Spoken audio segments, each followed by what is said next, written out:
This episode of 2.5 Geeks is brought to you by Data Robotics Drobo. You may be familiar with Drobo for the home user, but for small to medium-sized companies, check out drobo.com/business for simple, sophisticated storage solutions for the enterprise. Coming up on 2.5 Geeks, we're talking about a blazingly fast SSD, Windows 8, a tablet not from Apple, contest details, and a whole lot more. The bar has been set wicked fast. It rocked in the benchmarks. We're going to up the ante a little bit. Processing power, I kind of understand this. Let's talk about technology. Hi, I'm Iyaz Akhtar, alongside Dave Altavella and Marco Chiappetta. How you guys doing? Doing fantastic. Oh yeah? Are you doing good? I'm doing okay. If you're looking at the video, you might notice that I'm partially in shadow. Not because I'm feeling particularly moody, it's because I moved into a new house and I don't have shade for that window over there and the sun is setting right now. So I might get darker as the show goes on. It's not because I'm getting a tan. It's because the sun is setting. It's very mysterious. It's because you're so mysterious. I am mysterious. I don't care about your California problems. That's all I can say. It is not a California problem. It is a planning problem. And let's talk about something completely different. Shall we? Sure. We shall. All right. Let's do that then. All right. Let's talk to Dave. Because, you know, Marco, you're smiley. You're way too smiley. Let's talk to Dave about... Let's talk about a SSD. I know we talk about SSDs a lot, but this is unusual because this is a PCIe SSD from Micron, and apparently this thing is super fast. Dave, what can you tell us about this SSD? Yeah, PCI Express SSDs are sort of my little pet, fascination. I adore the things because what happens when you go PCI Express with any storage product is that you eliminate the bottlenecks. When if you think about it, you're hanging a SATA controller on an average motherboard or even an HBA plugged into a PCI Express slot. You're hanging a serial ATA interface that needs to talk over PCI Express back to the processor, and so you've got translation. You've got what they call bridging between serial interfaces, in one case serial ATA to a serial interface called PCI Express. So the nice thing about PCI Express as an interface for storage is it's native. I mean, you're hanging the memory, the storage array, right on the native interface that talks to the processor. Easy for me to say. And that's exciting, and some of my favorite storage devices are PCI Express based, things like OCZ's Revo drive and the LSI Warp drive, and now the good folks from Micron have stepped up with their game called the RealSSD P320h, and it's looking like all that. How fast does this thing actually transfer stuff? I mean, like it looks like a typo. It looks like 3 gigabytes per second. Is that right? Gigabytes per second? Yeah, it's crazy fast. According to their release today, they just announced it, press release today. We got some high-res images. There's even a little demo of it on YouTube. We are expecting a drive into our own labs for testing. Hint, Micron, that's you we're talking to, very soon. And 3 gig per second read, 3 gigabytes of throughput on reads, 2 gigabytes sustained sequential throughput on writes, and if you look at those numbers, easily on reads, like 3 times as fast as anything we've ever looked at or tested. It's insane, and the way they do it certainly is with Micron's flash memory technology that is custom tuned with their ASIC, which is the special sauce, and under that big black heatsink that you can see in the screen or in the the picture of the card on our news post is a custom designed ASIC that Micron partnered with another manufacturer on. We're going to give you details of that once we get it in. We're not allowed to talk too much about it. We're very familiar with the technology underneath that heatsink, that ASIC that's driving it. But there's a SSD controller that talks to the Micron flash memory, and that's what makes it smoke. It's like nothing we've seen. Okay, so it's not SandForce, it's not Indalinks, It's very much like Fusion IO does it. You know, they have a custom ASIC on their cards as well. Well, this is Micron's custom ASIC talking to Micron's flash, and that's how they get that blinding speed. It is an enterprise device. It's an SLC based PCI Express card, SLC single level cell, and that's a little bit more expensive flash technology than MLC, multi-level cell flash, that you see in a lot of consumer-based products. But you know, the technology is going to trickle down to the consumer, and when you see it in the enterprise doing this kind of speeds, guys like us get excited. All right, now, how are you guys going to decide which one of you guys gets to test it out? You guys going to have a fight to the death? You're going to play, I don't know, flip a coin? Or... Well, that's easy. I get all the other PCI Express cards from other guys, so it's me. Can I just actually interject one quick point with this? Of course. Card?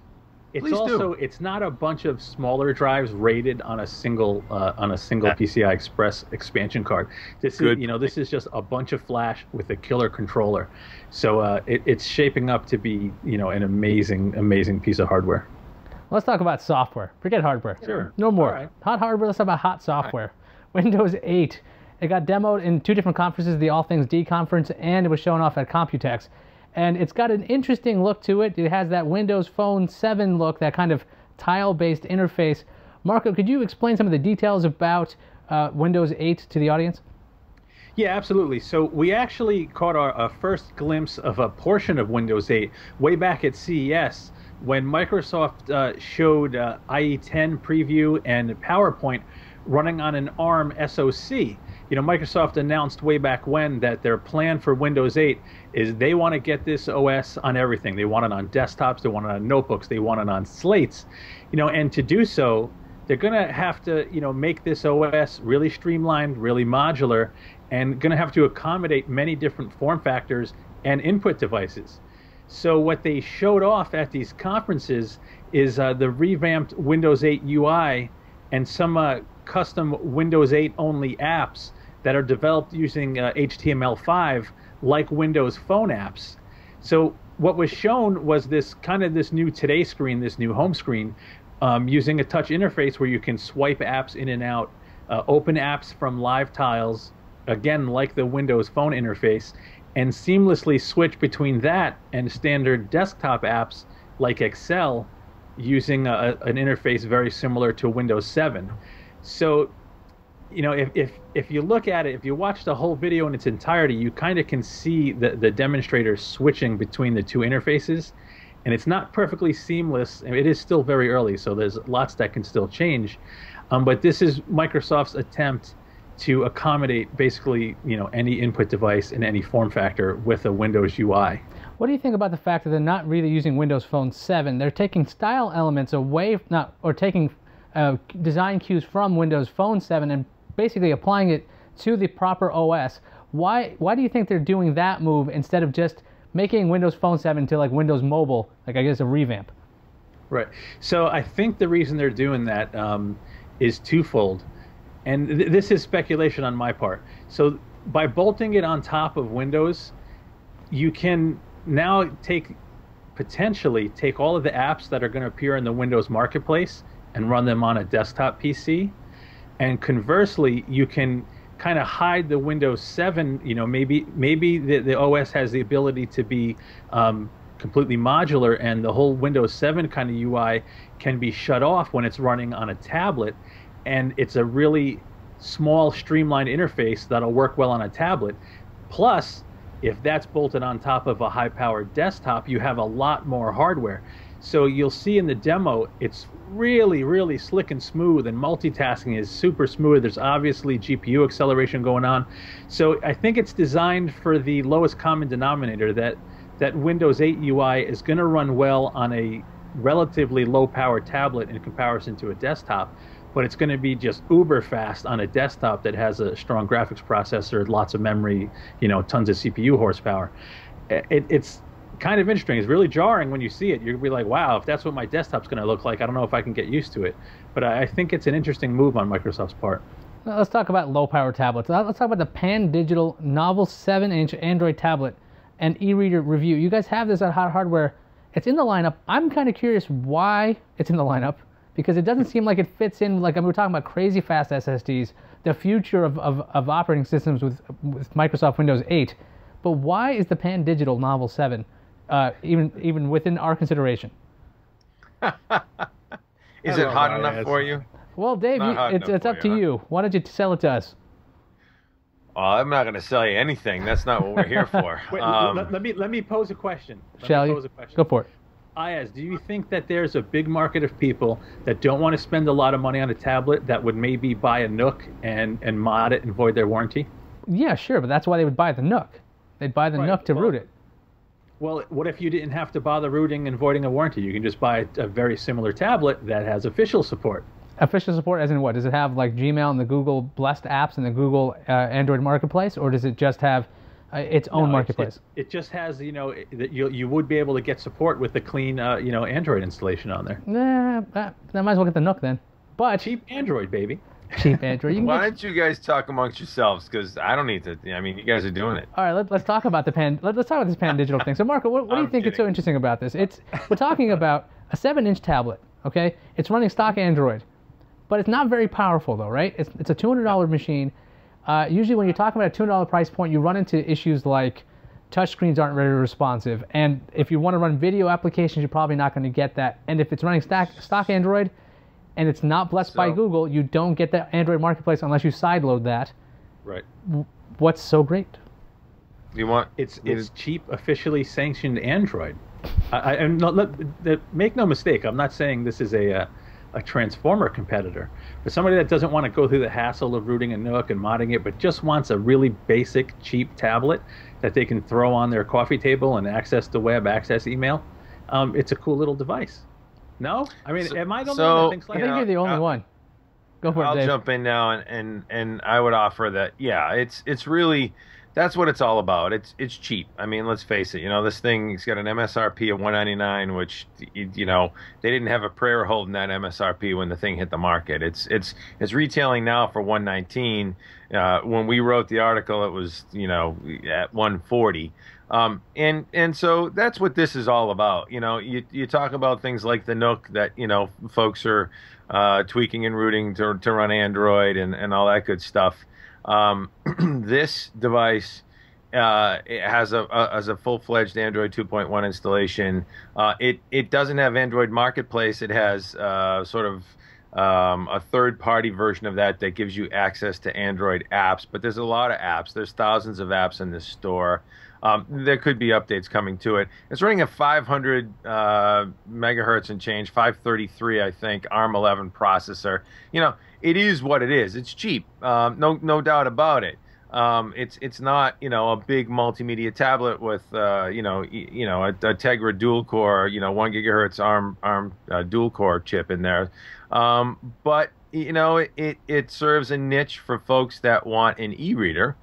And it's resistive touch, not capacitive touch. So the touch screen is, going to have some functionality limitations that, folks used to capacitive touch are gonna notice. But it's cheap. It's dirt cheap. You need an ebook reader, and you want to have access to the web and email on the fly. It's an option. Is it going to take the market by storm? Probably not. Folks tend to gravitate towards the high end. God knows Apple's made a ton of money on that model, but there's also a model at the low end, and you'll see this thing at Walmart, probably selling a few of them there in places like that. Yeah. See, the problem I always have with devices like this is you get this idea of what a tablet can do, and then this thing kind of does some things really well, and then when you try to push it towards other things like media playback, it probably will suffer at 533 megahertz. Or 533? Yeah. That's or 553. What was it? Either way, it's not even a gigahertz. I mean, there are phones out there that are faster than this thing. You can get a used phone for cheaper if you want to run Android. So I'm saying people like Marco who like things like this probably already have some rooted HTC device that can do way more than this thing right now. That's what I'm saying. $119 to not have to deal with rooting a NIC. I know there's people out there that would use it. I'm not saying it's great. A Hot Hardware audience would root anything if they could. You know that. I think our audience. Oh, our would. audience, Never yeah. said that we only use the pages of Hot Hardware for crazy expensive stuff. Let's leave it at that. All right, then. Let's talk about something that's not crazy at all. Let's talk about business-oriented notebooks. The Hewlett-Packard Elitebook 8560p, which is not a graphics card. And we're going to talk to Marco about this, so this is even stranger. Sure. Okay. Another one of these. How is this in the lineup? Oh, dude, this is a killer notebook. This is an absolutely killer notebook. And let me explain why. So, yes, it's targeted at business users, but HP's new design choices with the latest Elitebooks, they've done some really cool things, and there's even some cool things that enthusiasts would like. So first of all, it's all based on the latest Sandy Bridge processors, so the performance is there. They have really nice screens, really nice brushed aluminum shells, with titanium underbellies, very sturdy notebooks. These are absolutely meant for road warriors that may pound on them quite a bit.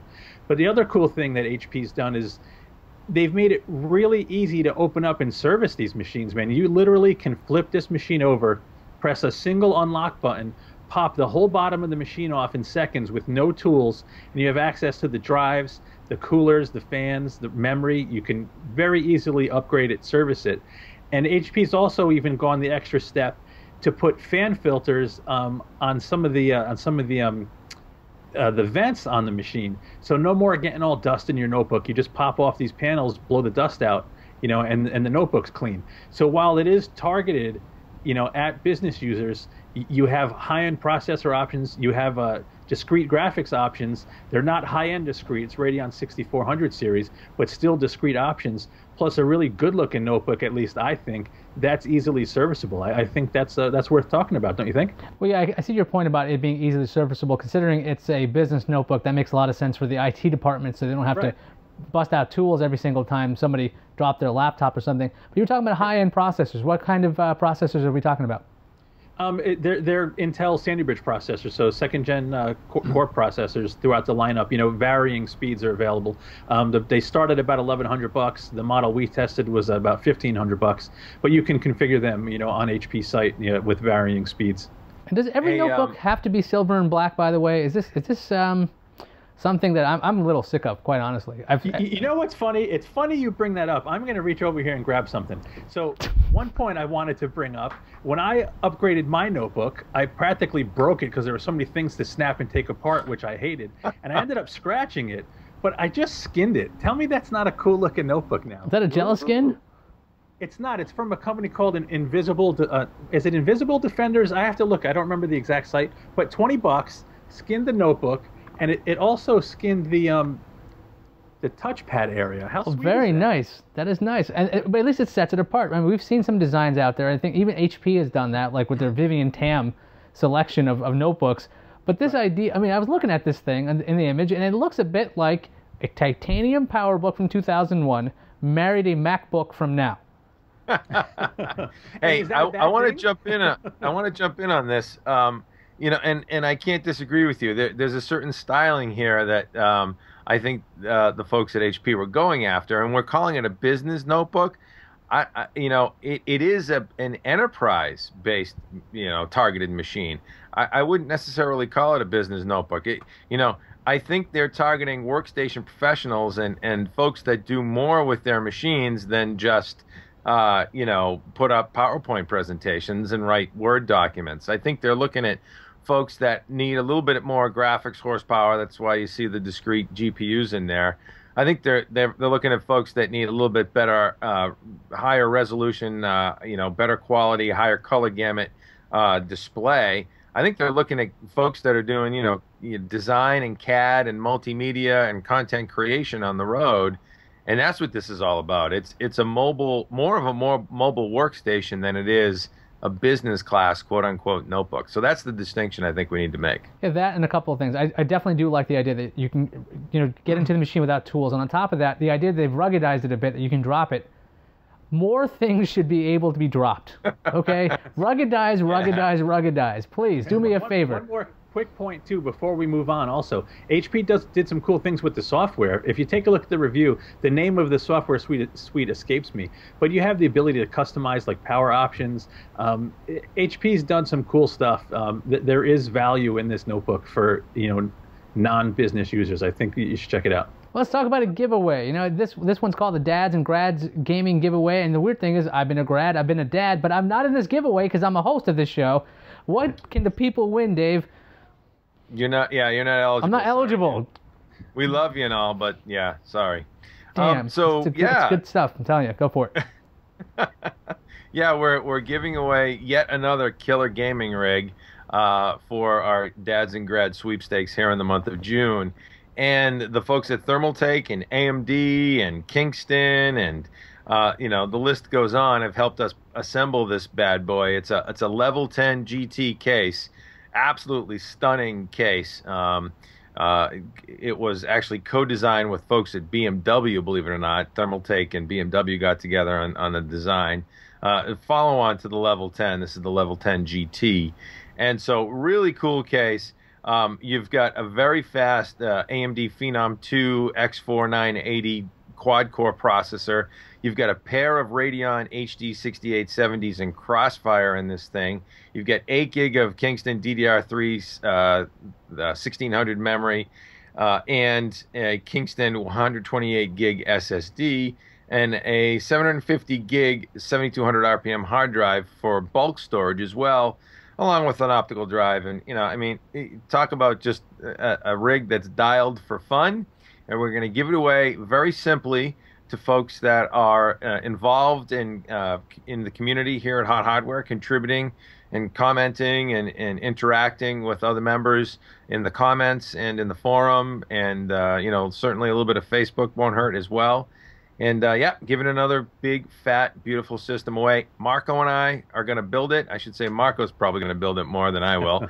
I'll be down at his lab shooting the video, though, of the build in action. I think it's bringing me back to the whole graduation. When I graduated college, I had a 400 megahertz Micron PC, because Micron used to make PCs back then, not just RAM and SSDs. And I think it had, I want to say, a 4 gigabyte hard drive, so not exactly anything close. I think that Pandigital blows it away. Actually, I think you're dating yourself too. It's an old machine. But I'm not even going to say what I had when I was in college. You had the TI-82. Me neither. But anyway, 486 25, baby. I was really looking forward to the 586s. Those are. Anyway, if you want to read about anything we talked about, check out HotHardware.com. There's reviews. There's all these articles that we talked about, including the Pandigital, which is the product of the year, I hear. No, I'm kidding. I'm teasing. But there's also, obviously, there's contest details available there. Or if you want to see Hot Hardware all over the web, you can. That's right. You can check out Facebook.com/HotHardware or Twitter.com/HotHardware or Dig.com/HotHardware or even YouTube.com/HotHardwareVids for all kinds of video goodness. And that pretty much wraps up this episode of 2.5 Geeks. Thank you for watching and for stopping by, and we'll see everybody next week.